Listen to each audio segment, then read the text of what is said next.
Buenas tardes, bienvenidos a esta primera mesa de diálogo del Congreso Nacional de Arquitectura.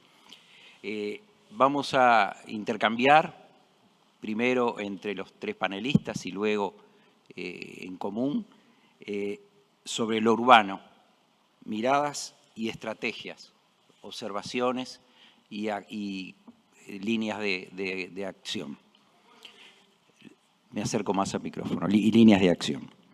Tenemos con nosotros a los tres panelistas. Voy a leerles, que siempre va a ser más breve que intentar hacerlo de memoria, un currículo resumido de los tres panelistas. Natalia Brenner Maceiras es arquitecta urbanista, egresada de la Facultad de Arquitectura de la Universidad de la República y magíster en Ordenamiento Territorial y Desarrollo Urbano, FADU-UDELAR.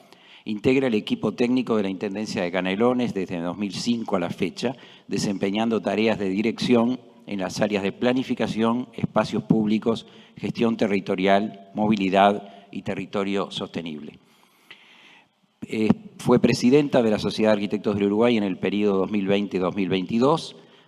Participa del Grupo de Trabajo de Espacios Públicos de la Unión Internacional de Arquitectos.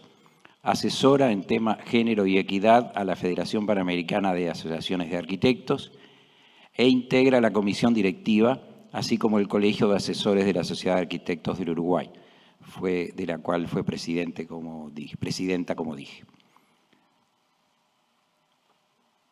El arquitecto Salvador Esqueloto es arquitecto y docente universitario, con docencia, trabajos de investigación y publicaciones en el país y en el exterior. Fue decano de la Facultad de Arquitectura, coordinador de programa en la Oficina de Planeamiento y Presupuesto, director de Nacional de Vivienda y director nacional de Ordenamiento Territorial en el entonces denominado Ministerio de Vivienda, Ordenamiento Territorial y Medio Ambiente, y director de Planificación en la Intendencia de Montevideo. Integró la Comisión de Patrimonio Cultural de la Nación. Es asesor, jurado y consultor y proyectista en urbanismo y ordenamiento territorial, habiendo obtenido premios nacionales e internacionales. Actualmente dirige la Maestría de Ordenamiento Territorial y Desarrollo Urbano en la Facultad de Arquitectura. El arquitecto Federico Berbejillo es arquitecto urbanista con formación en gestión del desarrollo regional, ILPE-CEPAL, y estudios profesionales en el Instituto Tecnológico de Massachusetts. Desde los años 90 se desempeña como consultor en planificación y urbanismo y como docente de grado y posgrado en Uruguay y en países de la región. Fue director nacional de Ordenamiento Territorial en el Ministerio de Vivienda, Ordenamiento Territorial y Medio Ambiente entre 2002 y 2005.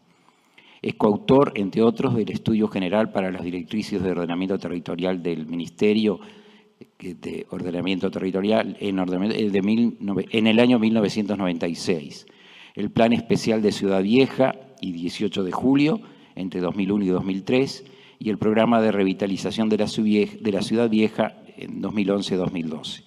El Plan Estratégico para la Cuenca del Arroyo Carrasco 2007 y el Plan Especial Casaballe en 2012.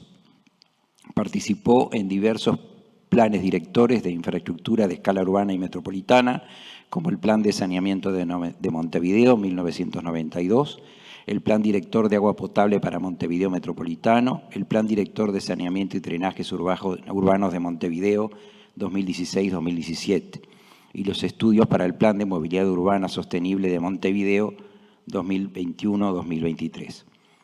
Fue asesor en múltiples emprendimientos de iniciativa privada para la elaboración de proyectos de detalle, estudios de impacto y programas de actuación integrada.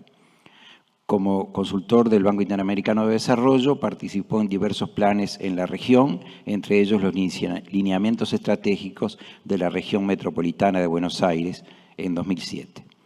Actualmente es catedrático de urbanismo en la Universidad URT y profesor invitado de la Maestría de Ordenamiento Territorial y Desarrollo Urbano de UDELAR. Y dirige el estudio Estrategias Urbanas Consultores.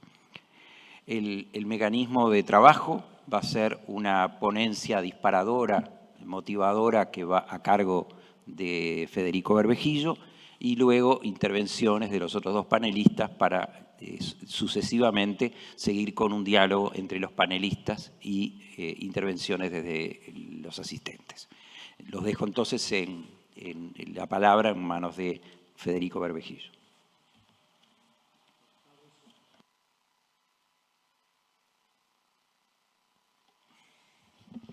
Buenas tardes. La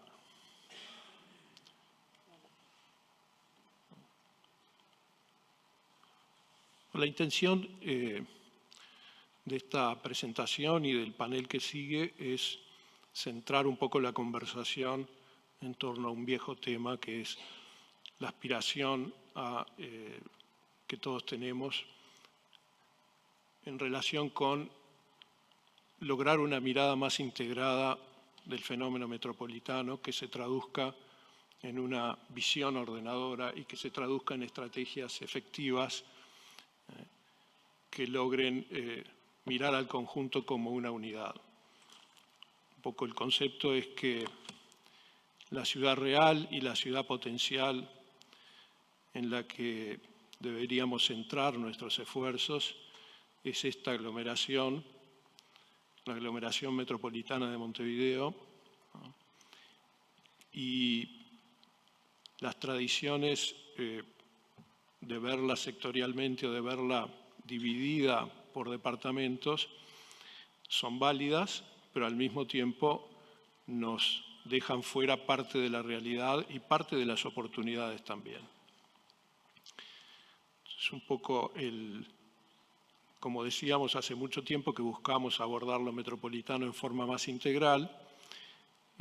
La frase de que tiene que existir una planificación metropolitana parece ser una idea adquirida. Sin embargo, los procesos de aprendizaje y de evolución positiva no resultan evidentes. Esta reflexión busca entonces retomar y redefinir la búsqueda y sugerir quizás algunos caminos, sobre todo en el diálogo del panel. Y a la vez está movida por la convicción sobre el valor que tiene la ciudad metropolitana como ciudad real para vivir, pensar y conducir en forma colectiva. El salto de calidad posible mediante estrategias metropolitanas colaborativas es una oportunidad que sigue esperando.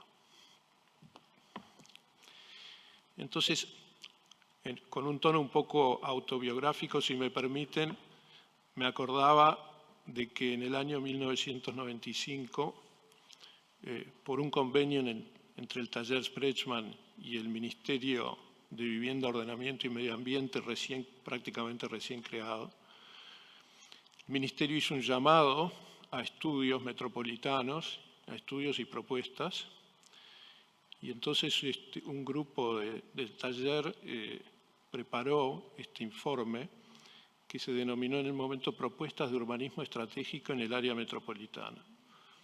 Todavía no existía el Plan Montevideo y de alguna manera ya estaba presente en la comunidad académica, por lo menos, esta necesidad de ver lo metropolitano. Por cierto, no había sistemas de información geográfica, no estaba Google Earth. Para construir un mapa metropolitano había que juntar pedazos, copiarlos y pegarlos, y infinidad de fotos aéreas en papel, pero con esas herramientas se intentó hacer un pequeño aporte en este sentido. Y la otra cosa que mirando ese trabajo me llamó la atención es que en el trabajo se usó una expresión que se llamaba, a un par de áreas se las denominó áreas de urgente ordenación. Y un área está contenida en Montevideo, que era todo el sector de la costa oeste, pero la otra área está compartida entre Montevideo y Canelones. ¿Tengo un puntero?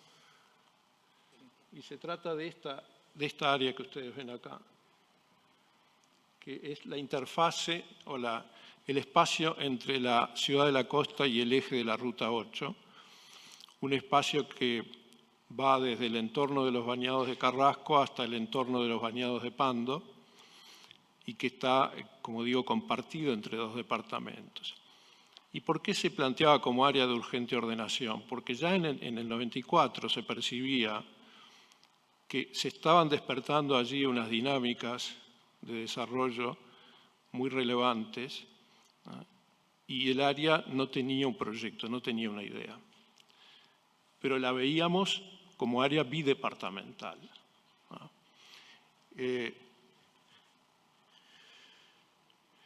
También de ese trabajo rescato este cuadrito, que no era ninguna originalidad, pero que simplemente parece como que puede seguir siendo útil, porque ubica allí la idea de objetivos y modelo territorial que de alguna manera se emparenta con lo que hoy traemos como idea de visión, ¿no? Aparece la prospectiva como una herramienta, como un método para complementar el diagnóstico, y aparece cómo a partir de esa visión territorial se despliegan por lo pronto 3 modalidades de actuación, que son las que tienen que ver con temas y sectores, y son los planes directores de infraestructuras o de movilidad o de espacios verdes, las que tienen que ver con áreas específicas de oportunidad para grandes proyectos o para proyectos estratégicos, y los ámbitos de ordenación que dan lugar a la regulación, a las normativas, etc. Esto siempre, de alguna manera, está claro desde el punto de vista conceptual, pero como un apunte rápido diría que a partir de la institucionalización del ordenamiento territorial y de la ley de 2008, parecería en algunos casos de que nos hemos quedado solo con la columna de la derecha, ¿no? Es decir, de que la planificación normativa es lo que hacemos con más facilidad, es lo que ocupa más tiempo, ¿no? Y los otros aspectos, a veces, incluida la visión, quedan en un plano más declarativo. Entonces yo creo que esto, sin duda que es un problema, porque si hay algo que los gobiernos que integran el espacio metropolitano en principio no tienen por qué ni tienen incentivos para compartir, es la regulación detallada, ¿no? En cambio, las oportunidades para una gestión metropolitana colaborativa parecen estar más del lado de las actuaciones y de los sistemas generales.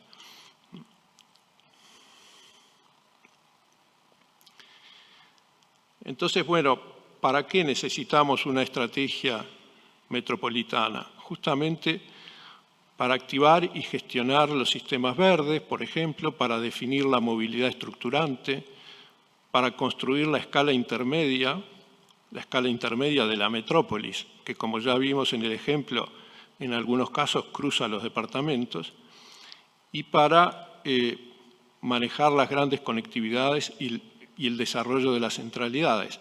Luego voy a agregar otras cosas, pero ya estas cosas justifican el esfuerzo.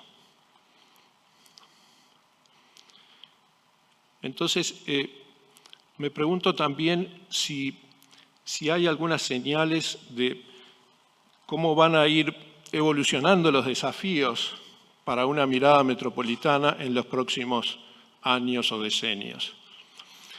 Y un primer aspecto que me parece importante destacar es que tenemos que esperar un bajo o más bien nulo crecimiento de la población total, ¿no? Pero con un importante crecimiento de los hogares, por algo que ya hemos comentado muchas veces, y es la disminución del tamaño de los hogares, que hace que estos se multipliquen aunque la población permanezca estable. El crecimiento de los hogares, naturalmente, es el que demanda nueva vivienda, por lo tanto, la producción de vivienda no se va a detener en ningún momento y necesita lugar para ubicarse. De modo que tranquilos los urbanistas, igual tenemos trabajo, aunque la población no crezca. Lo otro es fuertes movimientos internos. El área metropolitana se caracteriza por las migraciones residenciales que tienen un peso bastante importante, o lo han tenido hasta ahora. Es de esperar que continúen estos movimientos internos, y la función de la prospectiva, por ejemplo, es ayudarnos a ver cómo pueden ser en el futuro esos movimientos. También creo que estamos en un panorama tendencial que nos lleva a un reforzamiento de la macrosegregación socioespacial del espacio metropolitano, dando lugar a lo que hemos llamado ciudades en la ciudad. Es decir, concretamente hoy el Montevideo metropolitano se puede conceptualizar como constituido por 3 ciudades, que son la costa, donde residen los sectores medios y altos, las áreas intermedias, donde hay un cierto mix social, y los espacios de borde o periferias, en donde se concentra cada vez más la población de bajos ingresos y la población que está fuera del mercado formal, con fenómenos importantes de exclusión y de reforzamiento de la pobreza. Entonces, que es para mí el problema central de la ciudad a mediano y largo plazo, es algo que va a seguir estando presente. Por otro lado, ¿qué podemos esperar de las actividades de industria y logística que hace 20 años o 10 años incluso nos las planteábamos como grandes vectores de transformación? Bueno, en mi opinión, en el espacio metropolitano, de alguna manera ya tenemos estabilizado un modelo de localización, y que después lo voy a mostrar, y entiendo que en ese sentido no vamos a tener sorpresas, pero todavía hay mucho trabajo para optimizar las lógicas de esas áreas que se están transformando con fuerte impacto, porque en el marco de la nueva legislación casi toda la industria y logística está yendo a zonas que son exclusivamente para ese uso. O sea que está conformando distritos homogéneos de industria y logística. Puede haber alguna ampliación de suelo calificado en Montevideo y en algunas partes de Canelones, mientras que, por ejemplo, el distrito de Ruta 5 todavía cuenta con mucho potencial, pero eso, bueno, lo vemos en un mapa. En cuanto a la movilidad, ¿qué desafíos y qué cosas podemos esperar? Entiendo que podemos esperar una progresiva mejora de la conectividad interna, una motorización creciente a mediano plazo, con incertidumbre a largo plazo. Es decir, luego les voy a mostrar un mapa de la motorización en el 2011 por hogares, y van a ver que esta está avanzada solamente en la costa. O sea que mientras las clases medias que vivan en las áreas intermedias se van incorporando al auto familiar, tenemos para rato en crecimiento del parque automotor metropolitano. O sea que ese es un dato. A largo plazo vendrán los autos compartidos, disminuirá el interés por tener un auto, puede ser, pero en todo caso antes va a crecer. También podemos esperar una mejora de la infraestructura y servicios para la movilidad en transporte público y en movilidad activa, porque son temas que ya están integrados en la agenda y que hay que esperar que en los próximos 10 años esto mejore bastante. Está en juego la propuesta de un transporte masivo por la costa, está en juego un modelo de BRT por las troncales interiores. Entiendo entonces que se puede contar con eso a un plazo más o menos cercano. Quizás haya menos desplazamientos largos por trabajo en el futuro debido a la descentralización del terciario y a la virtualidad, otras dos tendencias que también están presentes. Entonces, los grandes movimientos de commuters que hoy tenemos por trabajo podrían eventualmente reducirse o tener menos peso. ¿Qué podemos esperar en cuanto a procesos territoriales, transformaciones de los grandes componentes metropolitanos, áreas, centros, corredores? Entiendo que estamos ante la emergencia ya bastante avanzada de nuevos sistemas complejos, en particular al este, rompiendo la lógica de los corredores, que nos resulta tan familiar, para construir una ciudad del este metropolitana, incluyendo parte de Montevideo. Propongo pensar en el diálogo esta ciudad como ciudad del este, no por alusión a la paraguaya, pero en el sentido de entender que no es solo ciudad de la costa lo que es dinámico. sino que todo el espacio entre la costa y la Ruta 8 es un espacio en transformación que poco a poco deja de ser una suma para ser un sistema funcional y espacialmente integrado, por más que segregado desde el punto de vista social y desde el punto de vista de las actividades también. Por otro lado, creo que podemos esperar también la emergencia y maduración de nuevos centros, tanto centros generalistas, vale decir centros comerciales, institucionales y de equipamiento, como centros especializados, o sea, nodos de sistemas asociados a la industria avanzada o a distintos tipos de actividad económica, ¿no? O incluso nodos universitarios, ¿no?, asociados al conocimiento. Creo también que podemos esperar una progresiva consolidación y densificación de tejidos en lo que hoy llamamos las periferias, sobre todo la norte y la oeste, que esta consolidación se va a dar sí o sí, pero que justamente entiendo que es uno de los grandes desafíos para una gestión metropolitana, que es cómo conducir esas transformaciones. Entonces, vale preguntarse qué se hizo o qué se hace para construir visión y estrategias metropolitanas con capacidad de motivar, movilizar y transformar.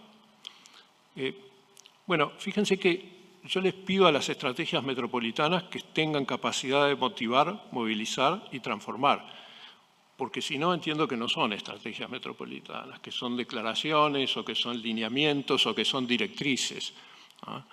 De eso quizá podemos discutir más luego, pero es necesario hacer el balance de lo alcanzado mediante diversos ejercicios de prospectiva y de planificación reciente, y también desde la investigación. O sea, investigación, planes sectoriales de infraestructura, grandes proyectos de relevancia metropolitana, ejercicios de prospectiva autónomos, modelos y dispositivos de gestión. En todos estos niveles, digamos, ¿qué se ha avanzado?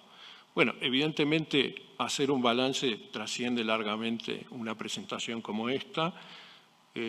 Yo no sé cómo voy con el tiempo, Roberto, pero tengo como un paseo rápido por una selección de ejemplos en donde el tema metropolitano ha tenido una presencia relevante. ¿Qué hice?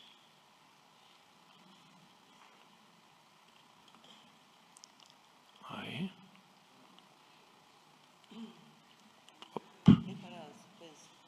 Para suspenso. Bueno, perdón, en realidad antes de llegar a eso, disculpen el desorden, quiero, incluso para los que no conocen tanto, poner algunas imágenes de ubicación.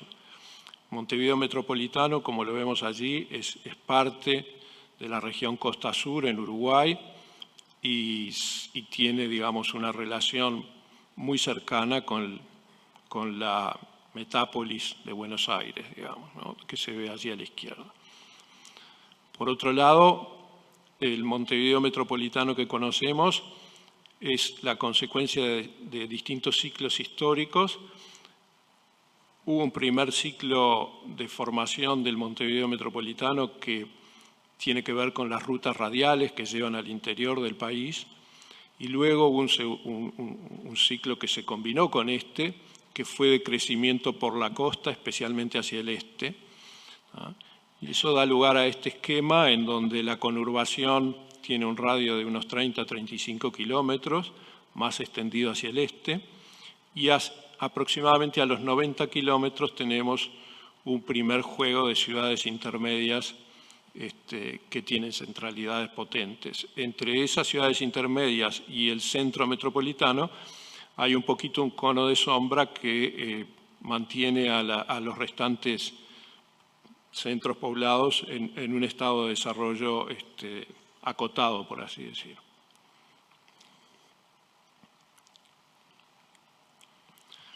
Y ahí hay una visión de las densidades. Montevideo es una ciudad con una baja densidad dominante, ¿no? y la concentración de densidades se da en el arco central que va de Ciudad Vieja a la zona de Pocitos y el Buceo.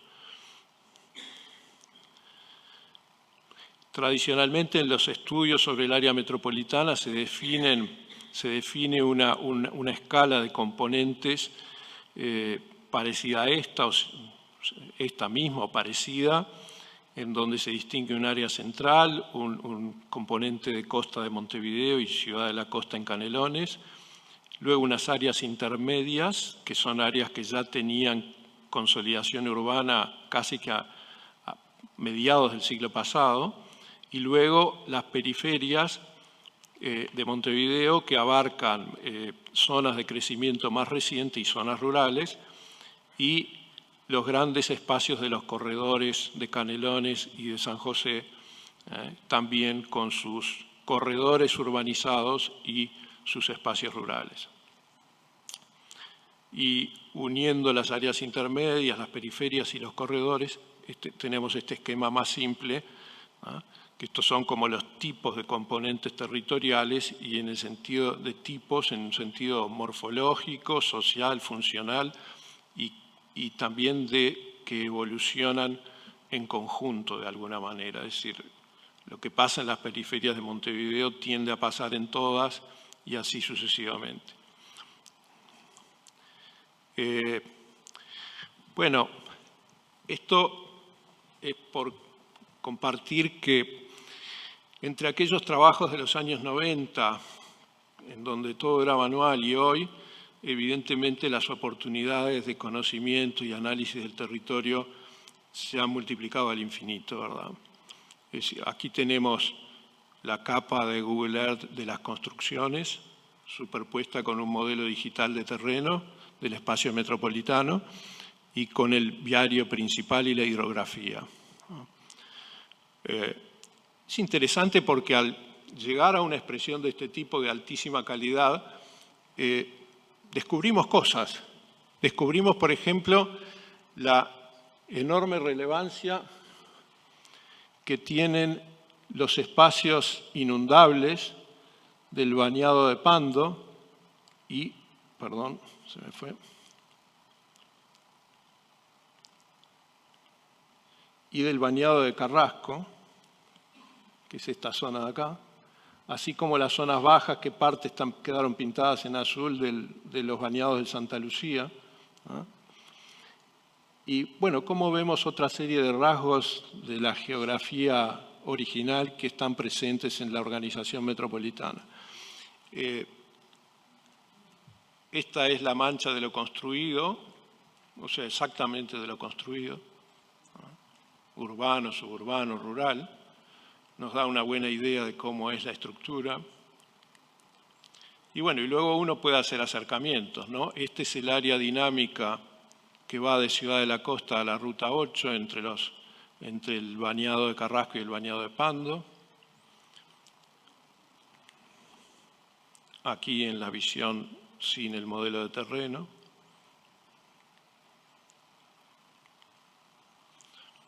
Esta es la zona norte de Montevideo y el eje de La Paz, Las Piedras y el archipiélago del noreste. Y esta es la zona oeste, toda la periferia oeste de Montevideo y la ciudad del Plata cruzando el puente de Santiago Vázquez.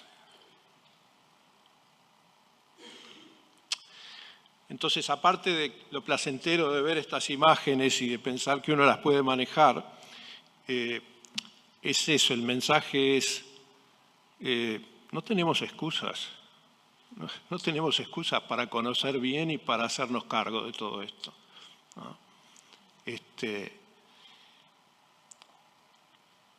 Y hay mucho por hacer, ¿no? Entonces, volviendo al tema de la densidad, acá les voy a mostrar unos datos que entiendo que son reveladores. Federico, me da mucha lástima, pero te tengo que apurar. Dale, me apuro. Solamente destacar esto. El 51% de la vivienda metropolitana está en segmentos censales cuya densidad bruta de vivienda es menor a 30 por hectárea. 51% en áreas con densidad bruta menor a 30. Y solamente el 25% en áreas con densidad bruta mayor a 50. O sea que, por más que hablemos de los problemas de la ciudad extendida, tenemos que trabajar con una ciudad extendida y tenemos que trabajar con una ciudad de baja densidad, porque es la que hay. Y con el poco crecimiento demográfico que tenemos, no es de esperar que estas proporciones cambien demasiado sustantivamente en los próximos 30 años. Este es el esquema de las 3 ciudades que les decía hoy. Estos son los tamaños de hogar, ¿no? Tamaños de hogar de un censo viejo, pero la tendencia se mantiene. Entonces, los azules son hogares muy chicos, de menos de 2 personas por hogar promedio, y los rojos son hogares de más de 3 personas por hogar promedio. Lo interesante es que todo el conjunto está bajando el tamaño de hogar, no solo en las áreas céntricas, sino en todo el espacio metropolitano. Y esta es la gente que es la cantidad de autos por hogar en promedio, y los azules son más de un auto por hogar. Y entonces aquí vemos cómo solo la costa está fuertemente motorizada, mientras que mirando los valores... Por último, recordar este tema que es que continuamente hablamos del vaciamiento del centro, y es verdad que hay un vaciamiento, yo no lo llamaría vaciamiento, es verdad que hay una constante disminución de población, pero esa disminución de población obedece a que los hogares son más chicos, no es que quede vacío el centro o el área central. Fíjense en esto. Este es el crecimiento de los hogares, siempre positivo, en este caso entre el 96 y el 2011. Y este es el crecimiento de la vivienda, siempre positivo y muy intenso en la costa y en el área central.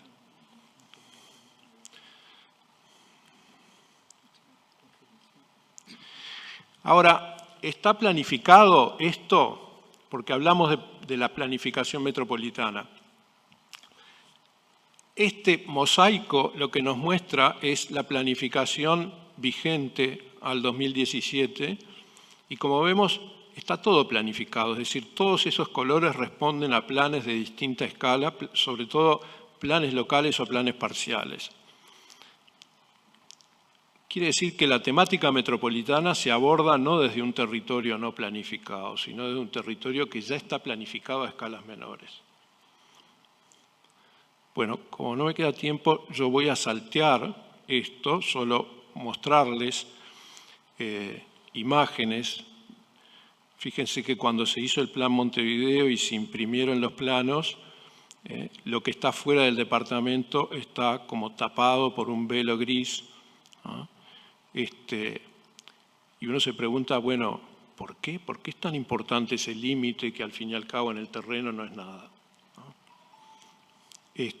Ciertamente es importante en el sentido de que no se puede regular lo que está fuera de la jurisdicción, pero sí se puede analizar y se puede ver las relaciones. Las directrices departamentales, curiosamente, en un aspecto, en un párrafo donde evalúan al Plan Montevideo y dicen cuáles fueron sus debilidades, dicen escasa percepción y aplicación del concepto de metropolitanización o metropolización. Claro, entonces uno diría, las directrices del 2013 habrán dado entonces un gran avance. Y bueno, entiendo que no lo dieron, pero no es el momento ahora de fundamentarlo.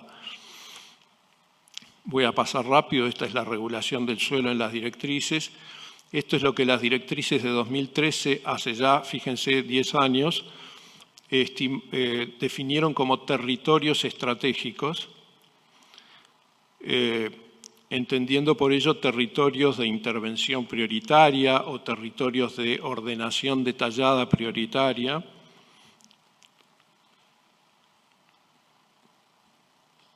habría mucho para comentar sobre ellos, pero lo que les quería mostrar es que ninguno de ellos es un sistema compartido con los departamentos vecinos, ¿no? Y no se mencionan coordinaciones en las directrices respecto a sistemas generales o áreas específicas. Planificación de Canelones tiene una ventaja que incluso en algún escrito marcó Salvador, que es que se organizó por microrregiones, y las microrregiones, que son objeto de planes locales o de varios planes locales, tienen esta ventaja de que algunas de ellas son directamente componentes metropolitanos. Canelones desarrolló la planificación intensamente al punto de que en Ciudad de la Costa está el plan de 2010, o Costaplan, ¿no? Y está la revisión del plan publicada en el 2020, es decir, que ya lleva 2 generaciones de planificación. Esto es una mirada integrada para analizar en otro momento de las categorías y subcategorías de suelo en todo el espacio metropolitano, buscando las equivalencias entre las distintas normas. Y esta es una imagen del sistema de localización industrial y logística que les mencionaba hoy, que se puede considerar un modelo bastante estabilizado. Bueno, después hago mención a las estrategias metropolitanas y a algo que entiendo que configuran un documento muy bueno, muy interesante en muchos aspectos, pero que en definitiva capaz que es un poco exagerado que eso haya quedado bajo el título de estrategias, porque en realidad son más bien directrices o lineamientos. Y me parece que esta discusión la tenemos que dar a fondo, es decir, ¿qué es una estrategia? ¿Qué es una estrategia? ¿Es una indicación de directrices o lineamientos? Yo entiendo que no. Otro aspecto que hay que destacar es el programa Agenda Metropolitana, que es un intento de gobernanza y gestión compartida que dio lugar, entre otras cosas, al Plan Estratégico de la Cuenca del Arroyo Carrasco, del cual aquí ustedes ven una imagen que tiene que ver justamente con la cuenca compartida de ese arroyo Carrasco, que incluye los bañados, ¿no? Y que de un lado es Canelones y del otro lado es Montevideo, y es evidentemente un territorio para una gestión compartida. Lamentablemente el plan tuvo un periodo de vida, digamos, corto, y después no se continuó operando en base al plan. Después menciono, que los voy a saltear, las perspectivas más significativas que se han hecho recientemente sobre lo metropolitano. Una en el 2004, que incluyó 4 foros temáticos, uno de ellos destinado al área metropolitana específicamente y que dio lugar a escenarios exploratorios que están aquí mostrados. Y otro muy reciente, que no sé si es exactamente 2020, Montevideo del Mañana, 2019-20, organizado por la Intendencia, también de gran interés en su desarrollo. Perdón, estos son los foros del otro ciclo. Y aquí sí están las áreas de perspectiva de Montevideo del Mañana, y como ven, la primera de ellas se llama Integración Metropolitana. Y luego hay otras que indudablemente tienen consecuencias metropolitanas, como conectividad y movilidad sostenible. A este trabajo, para valorarlo bien, hay que dedicarle más tiempo, así que lo voy a saltear. Y finalmente quiero decir 2 o 3 cosas sobre visión y estrategias. En todo caso, luego en el diálogo podría agregar cuáles son para mí los temas más urgentes. Pero ante todo, volver a decir que la visión no es un listado de las cualidades positivas que se promueven para la ciudad. Pero en muchos casos se reduce a eso, es decir, se plantea como visión: vamos a hacer una ciudad inclusiva, vamos a hacer una ciudad resiliente, vamos a hacer una ciudad vivible. Esa acumulación de deseos o de voluntades equivale realmente a una visión. A mi juicio deberíamos reservar el concepto de visión para algo mucho más exigente. No sé si lo digo bien, pero fíjense, visión es la forma en que se van a reorientar los procesos territoriales actuales o futuros para el tipo de desarrollo y la organización espacial deseada. Es decir, yo entiendo que no puede haber visión simplemente como atributos, sino que la visión es sobre la sustancia y no solo sobre los atributos, es decir, sobre la organización del territorio. Por supuesto, es mucho más, da mucho más trabajo construir una visión que hable realmente de transformaciones territoriales y no solo de atributos genéricos. Por otro lado, podemos decir que la visión para un territorio es responder a preguntas muy sencillas de qué va a vivir este territorio y cómo va a contribuir a una sociedad más justa y a una condición sostenible. El qué y el cómo es lo sustantivo, no lo adjetivo. Y las estrategias en este contexto son caminos concretos para lograr orientar o reorientar los procesos territoriales, y las estrategias metropolitanas pueden referir tanto a los grandes sistemas como a los componentes del territorio. Entiendo que son necesarias las dos. Y con esto un poco voy a terminar aquí esta primera intervención. Gracias. Gracias a ti, Federico.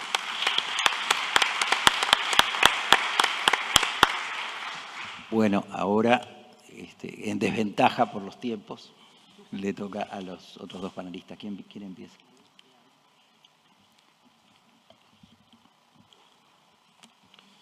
Bueno, buenas noches.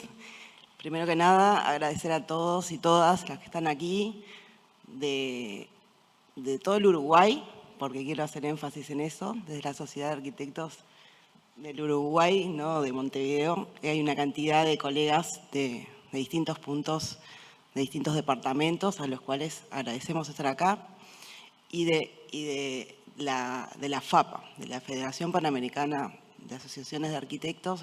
Es un gusto, es un placer tener esta discusión, que creo que es válida totalmente para lo que es toda América, si habrá ejemplos de estrategias y de gestión metropolitana. Un poco a partir de lo planteado por Federico, y bueno, decir que es un gusto estar acá con este panel que nos obliga a discutir y a interpelarnos a nosotros mismos y entre nosotros y con ustedes, así que es un gusto. Un concepto que Federico planteaba por ahí, que era la planificación metropolitana como un concepto adquirido. Y yo me preguntaba si es un concepto adquirido. Y creo que en realidad cuando hablamos de las estrategias regionales de ordenamiento territorial y desarrollo sostenible metropolitanas, que tienen más, 2011, 2013, más de 10 años, tenemos sin duda un instrumento de esa escala. Pero cuando hablamos de una cantidad de planes que también mostró Federico, tenemos un mosaico de distintos instrumentos de ordenamiento territorial que, salvo el del Plan Cuenca, lo que toman es sectores del territorio. Entonces, realmente creo que el concepto es muy vago y está en el deber ser, pero que en realidad el tema de la planificación metropolitana todavía no lo hemos desarrollado en su verdadero potencial.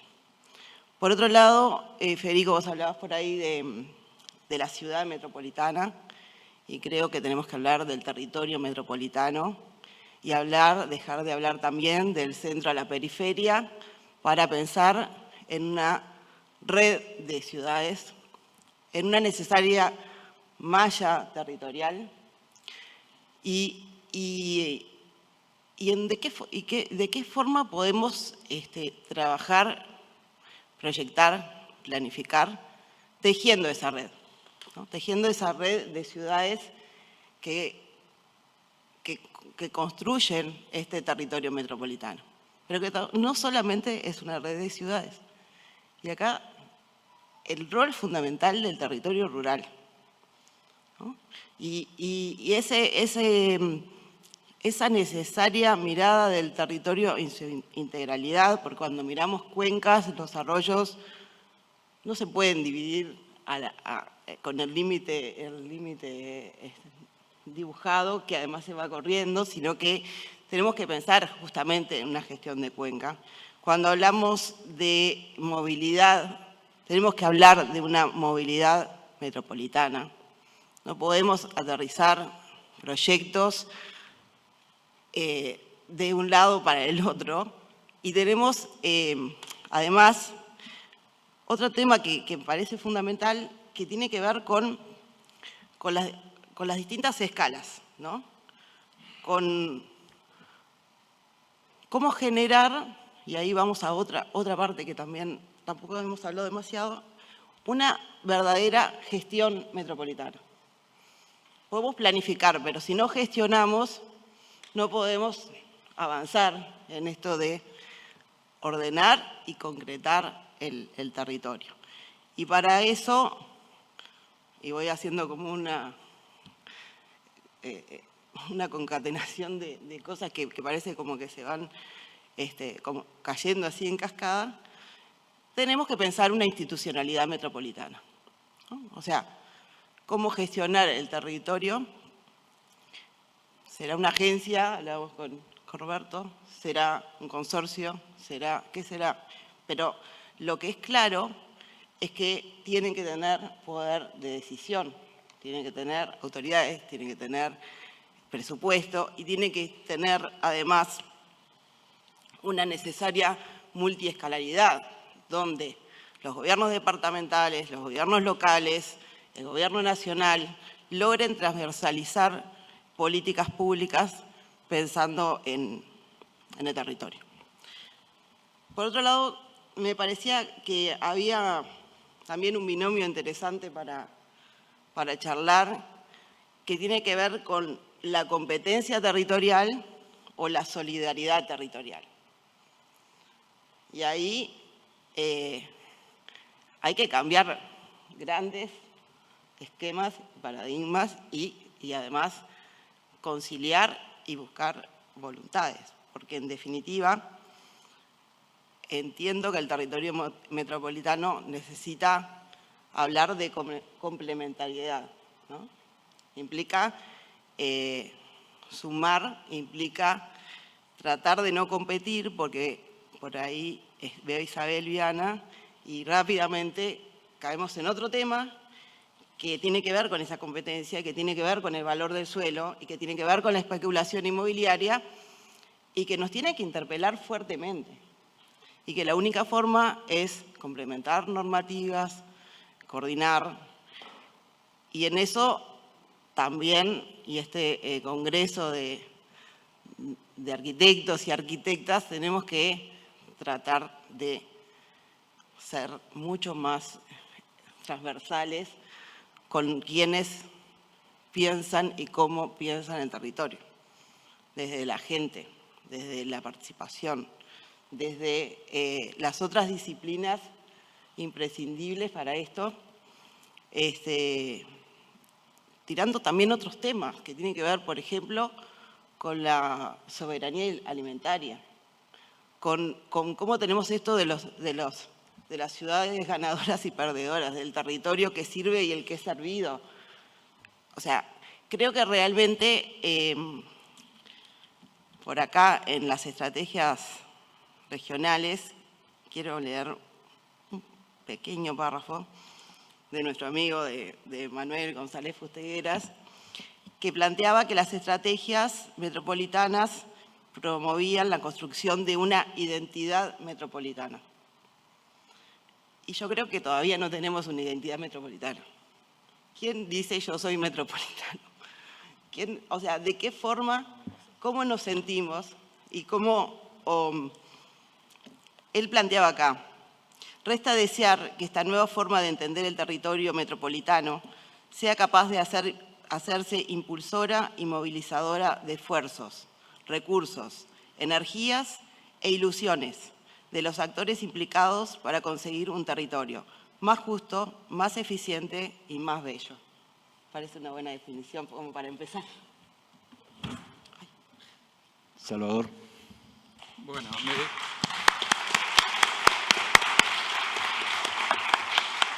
me dieron un pie fantástico, voy a tratar de ser corto, pero me sumo a la introducción que hacía Natalia, la enorme alegría de estar acá, felicitar a SAU, felicitarnos como SAU por haber retomado esta iniciativa de hacer congresos de arquitectos de arquitectura y poder tener estas instancias de diálogo y de encuentro formal o en los corrillos con colegas de diferentes generaciones, de diferentes lugares del territorio y diferentes prácticas, que muchas veces el mundo académico es muy autorreferido y no convoca a arquitectas y arquitectos que están en las cosas de todos los días, en prácticas muy diversas, súper interesantes, y que, bueno, por suerte acá estamos hablando de eso. Retomo un poco lo de cada uno de ellos dos. Por un lado, me parece que hay que aceptar el desafío, la provocación de Federico, que hay que retomar un camino en el cual estamos bastante quedados. Fíjense que Montevideo va a empezar a celebrar los 300 años ahora, y una de las cosas que primero me salta, pensando en esto, porque lo vengo pensando hace tiempo, es que Montevideo nunca fue solo Montevideo, ¿no? Cuando llegaron acá los primeros ocupantes portugueses, que después rápidamente fueron desalojados, todavía no existía el virreinato del Río de la Plata, discúlpenme, me voy un poquito para atrás. Después existió el virreinato, la gobernación de Montevideo, y la gobernación de Montevideo, esto José que está por ahí, recordará que yo insistí mucho al hacer el Atlas del Santa Lucía, era un espacio territorial que tenía cierta conexión con lo que es la región metropolitana, es más grande, ¿no? Y el resto de la banda oriental dependía directamente de Buenos Aires, es decir, Maldonado, San Carlos, todo lo que ocurría hacia el este dependía de Buenos Aires, lo mismo que Colonia, la Calera de las Huérfanas, etc. Y Montevideo era Montevideo y su hinterland, donde además en el siglo XVIII empiezan a aparecer otras ciudades, Las Piedras, bueno, la Ciudad Luz, Pando, Sauce, Canelones, donde se instaló el primer gobierno patrio, San José, y si uno mira esa estructura, es como la estructura de base del territorio metropolitano hasta nuestros días, más allá de estas emergencias territoriales del nuevo ciclo que arrancan ahora. Entonces, con esa estructura dada, más las nuevas lógicas y dinámicas, creo que hay que, con mucha fuerza, iniciar un nuevo ciclo de planificación. Fíjense que el Plan Montevideo, que todos hablamos de él, ya tiene 25 años y, como bien decía Federico, no teníamos ni sistemas de información geográfica desarrollados, no teníamos ni internet. Muchas de las cosas se hacían como se hacían en la primera mitad del siglo XX. Pero además no solo cambiaron las herramientas, que hoy tenemos mucho más, sino cambió la sociedad global, latinoamericana, regional y uruguaya. Más allá de que también nuestra estabilidad demográfica hay que verla, en cierto modo, hasta como una oportunidad, ¿no? Pero este plan tiene 25 años. La Ley de Ordenamiento Territorial, cuya conmemoración de los 15 años pasó sin pena ni gloria, ya cumplió 15. Las directrices de ordenamiento territorial, que para mí fueron apenas un poco más que la confirmación del Plan Montevideo, ya tienen 10. Y un poquito menos o más las estrategias metropolitanas. Es decir, creo que ese ciclo ya está agotado y que con mucho énfasis hay que plantearse un nuevo ciclo con más ambición, obviamente apoyándonos en todo esto que ya hemos construido colectivamente, como sociedad, como institucionalidad, no solo como técnicos, no solo como conocimiento, sino también como práctica. Y cuando yo decía que Montevideo es mucho más que Montevideo, y también creo que esa ilusión de una identidad metropolitana no va a ocurrir. Lo intentamos y creo que fue también muy idealista. Recordarán algunos compañeros que trabajaron en la en el proyecto de la cuenca del arroyo Carrasco, ¿no? Que había toda una especie de romanticismo de la identidad de la cuenca y los cuenqueros y esto y lo otro. Era todo verso. Es decir, hay gente que está en Paso Carrasco, no se siente parte de la misma identidad de la gente que está en Barros Blancos, ni la gente de Villa García se siente parte de la misma identidad de Carrasco Norte o de Barra de Carrasco. La identidad obviamente es algo muy dinámico, pero no podemos pensar que haya una identidad metropolitana, sino una construcción de un mosaico de identidades. En este camino creo que hay que buscar los aprendizajes sustantivos. Creo que hay una nota muy importante, la mencionó Federico, que fue el programa Agenda Metropolitana, con la conducción absolutamente como sabia de Gonzalo Carámbula, que, como fue dicho en más de una oportunidad, fue un primer ensayo de gobernanza multinivel, cuando teníamos 2 niveles de gobierno apenas. Ahora tenemos 3, lo cual la gobernanza multinivel es todavía más difícil y más complicada, pero hay que encararla, porque la existencia de los municipios es un dato fundamental, y un dato fundamental vinculado a la conexión con las realidades concretas de las familias, de las comunidades, a nivel de las escalas más tangibles del territorio. Y ese ensayo también se descontinuó. Y esto último que decía Natalia, lo de una institucionalidad, creo que hay que pensarlo muy bien, pero exige como mucha fuerza social y mucha decisión política que yo no estoy seguro que el país hoy, con el nivel de polarización y de debate, pueda encararlo. Pero bueno, vamos a mantener la esperanza que pueda ocurrir si hay una conducción firme. Porque ya existen los instrumentos. Yo hablaba Natalia y buscaba el artículo 262 de la Constitución y ahí está. Es decir, los gobiernos departamentales podrán acordar entre sí y con el Poder Ejecutivo la prestación de servicios o la realización de actividades. Las herramientas están. Hay que ponerlas en juego. ¿Y ponerlas en juego para qué? Vamos a poner un ejemplo muy claro, porque lo de la movilidad es más que evidente. La protección ambiental me parece que es otra, es decir, lo de las áreas ambientales, es decir, todas esas zonas de humedales, de bañados, de todavía áreas ecológicas con cierto valor que hay que cuidar. Por favor, esto capaz que es muy polémico, pero no permitamos que se haga el tramo de la Ruta 102 entre la UAM y el puente de Santa Lucía. Ese mito de cerrar ¿cómo se llama? El anillo periférico. El anillo periférico ya está cerrado. Lo que vamos a ahorrar son 10 minutos a costa de llevarnos el territorio por delante. 5 minutos. Sí. Imagínense, ¿no? A un costo de más de 100 millones de dólares, que podrá bajar si bajamos los estándares, pero con un costo ambiental, social y productivo asociado que es tremendo. ¿Y qué se puede gestionar desde una institucionalidad o cuasi institucionalidad metropolitana? Por ejemplo, temas tan postergados y tan relevantes como el proyecto de saneamiento, de drenaje urbano y vialidad del eje de la Ruta 5 Sur de las localidades de Progreso, 18 de Mayo, Las Piedras y La Paz, que reúne más de 115.000 habitantes y que su condicionante fundamental para poder incrementar y subir de nivel su calidad urbana y ambiental es la ausencia de una red de saneamiento que ya está proyectada y se conecta al sistema de Montevideo. Bueno, y que ahí incluso está el proyecto, están dimensionados los costos y está el emisario esperando, ¿no? Y esa es una obra metropolitana, tanto o más importante que el tranvía de la costa, para una población que tiene problemas, pero que tiene en cierta medida buena parte de la movilidad resuelta, ¿no? Pensemos también en el eje de la Ruta 8, pensemos en otras temáticas que pueden ser abordadas desde esa lógica. Bien, hay mucha cosa más para decir, pero capaz que picoteamos un poco. A mí, estoy tentado a hablar, pero debo dejar a los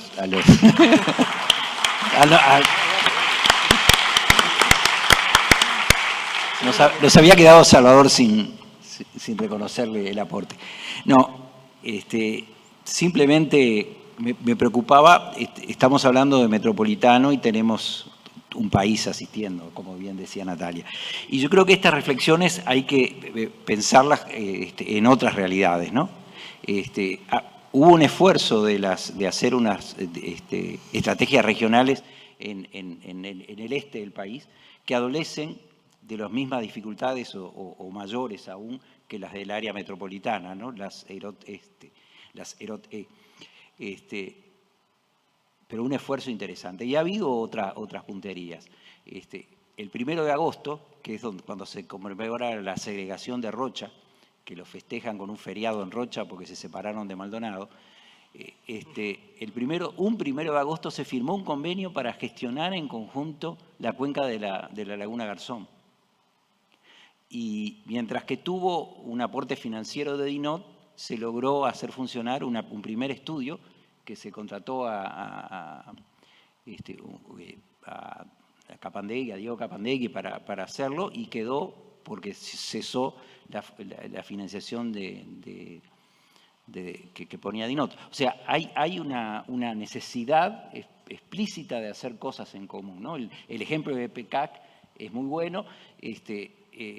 Ahí había una intención que incluso se concretó de armar una agencia, había un documento para presentar un proyecto de ley en conjunto de los intendentes, de las intendencias, ¿no? de Ehrlich y Marcos, y que no cuajó porque en el gobierno nacional no lo vieron con buenos ojos.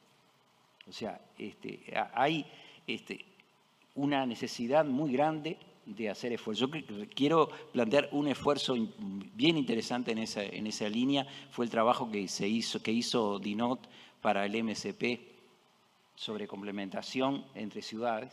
O sea, hay una necesidad de visiones que superen los límites departamentales, ¿no? del gobierno. Y la agenda fue también un buen intento que se mediatizó en gobiernos siguientes, ¿no? En el tema de movilidad, yo podía relatar las dificultades para lograr, porque me tocó personalmente, para lograr que las camionetas, los vehículos escolares pudieran llevar niños atravesando la frontera del Arroyo Carrasco.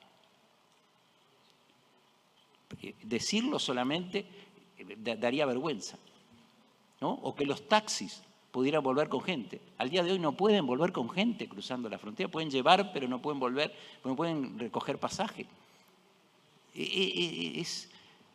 Ahí hay, no solo es incomprensión de los gobernantes, no hay intereses. Sin duda hay intereses, pero tenemos que encontrar las formas de resolver. En todo hay intereses, ¿no? Tenemos que encontrar las formas de resolverlo, ¿no? Ahora sí, Federico, te tocaría hacer algún comentario.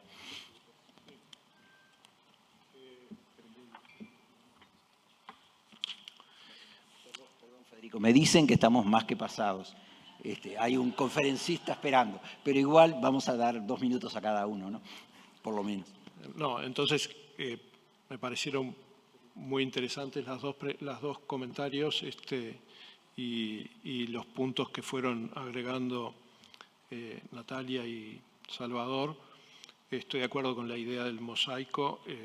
Sí, es un mosaico, pero también tiene sistemas generales que contundentemente, como tú misma después lo dijiste para el caso de los humedales y eso, son propiedad común, son comunes metropolitanos. ¿Ah? Mira qué forma es hacerlo más claro. Tenemos bienes comunes metropolitanos. Queramos o no, los tenemos, están ahí, ¿ah? Y los tenemos que cuidar. El tema es si lo hacemos fragmentándolos o si lo hacemos bien. Uno de los temas que por ahí quisiera agregar un par de frases es el tema institucional, como se dice, o de gobernanza y de gestión. Es un tema que en otras ocasiones me ha tocado discutirlo y verlo para distintos contextos. Yo creo que en comparación con otras realidades latinoamericanas, el Montevideo metropolitano tiene una simplicidad institucional asombrosa. Es decir, tenemos entre manos la carta ganadora, digamos. Describir lo que es Montevideo metropolitano en otras metrópolis latinoamericanas es para hacer reír, digamos, ¿no? Es decir, es verdad que hay 3 niveles de gobierno, pero en realidad que cortan el bacalao en materia de ordenamiento territorial son 2, y son 3 intendencias. ¿Ah? Claro, quizás el que sean 3 y de diferente tamaño tiene una incidencia política, de política departamental, que a veces no estimula, como decía Natalia, la cooperación, sino la competencia más o menos no declarada. Como efectivamente entiendo que la ha habido como consecuencia de las estrategias. Es decir, siempre digo yo, Canelones no tenía la opción de despreciar lo que nosotros podríamos llamar periferias metropolitanas. Para Canelones son las apuestas urbanas más importantes que tiene. Y entonces apostó todas sus cartas a fortalecerlas. Apostó todas sus cartas al desarrollo, a captar actividades logísticas e industria, a captar clase media residencial. Y tuvo un éxito fabuloso. Pero esa es la realidad sobre la que tenemos que jugar ahora. No tiene sentido negarla ni pensar que se va a revertir.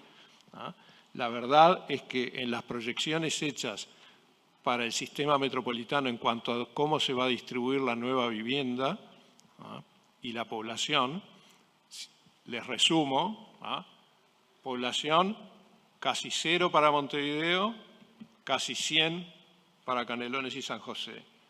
Vivienda 50 y 50. Esos son los últimos escenarios demográficos hechos para el PDSUM, el Plan de Saneamiento y Drenajes Urbanos de Montevideo. Bien, y sobre lo institucional, yo me inclino por una solución de este tipo. Generar una especie de instituto metropolitano con funciones de conocimiento, prospectiva, exploración de ideas, comunicación y promoción de acuerdos, pero sin poder. Sin poder duro, con poder blando. Y teniendo eso jugando, que se convierte en la memoria que hoy no tenemos, porque yo para contarles esto tuve que buscarlo en distintos lugares porque no hay un lugar donde esté todo. Eso podría ser el lugar de la memoria acumulativa. Y después, en algunos casos hay que generar acuerdos para unidades ejecutoras, coordinaciones y en algunos casos agencias. Por ejemplo, una agencia metropolitana de transporte cada vez es más evidente que se va a necesitar. Una agencia metropolitana de parques y espacios abiertos y sistemas naturales, a mí me parece que sería muy conveniente. Entonces, avanzando entre cosas más institucionalizadas y con algún tipo de poder y recursos, por un lado, y un instituto que juegue el rol del poder blando, de la comunicación, del conocimiento, de la memoria, de la convocatoria, yo creo que podríamos tener una fórmula que en el caso nuestro funcionaría como una maquinita. Fíjense que lo que le llamo instituto no es muy diferente a lo que fue Agenda Metropolitana, pero Agenda nunca generó una estructura para funcionar como una especie de instituto. Y eso se podría hacer perfectamente con un acuerdo entre los gobiernos y ponerlo a andar. Gracias entonces por la participación.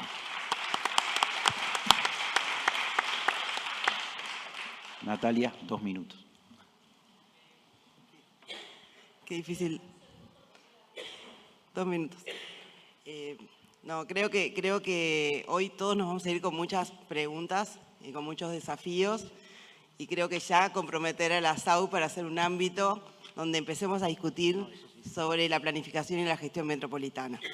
Yo sigo teniendo mis dudas, estudiando un poco, por ejemplo, el área metropolitana del Valle de Aburrá en Medellín, plantea como autoridad del transporte público metropolitana y autoridad ambiental. Hay que pensar y hay que dar la discusión. Y otro tema que no nombramos, pero que parece fundamental, unido a la infraestructura, son los espacios públicos metropolitanos. Y solamente podemos generar una real gestión metropolitana si lo miramos en forma integral. Yo creo que debemos de tratar de no ir por un lado el transporte, por otro lado sino realmente pensar en una gestión y una planificación integral del territorio metropolitano. Gracias. Salvador. Le tiro la última piedra y nos vamos.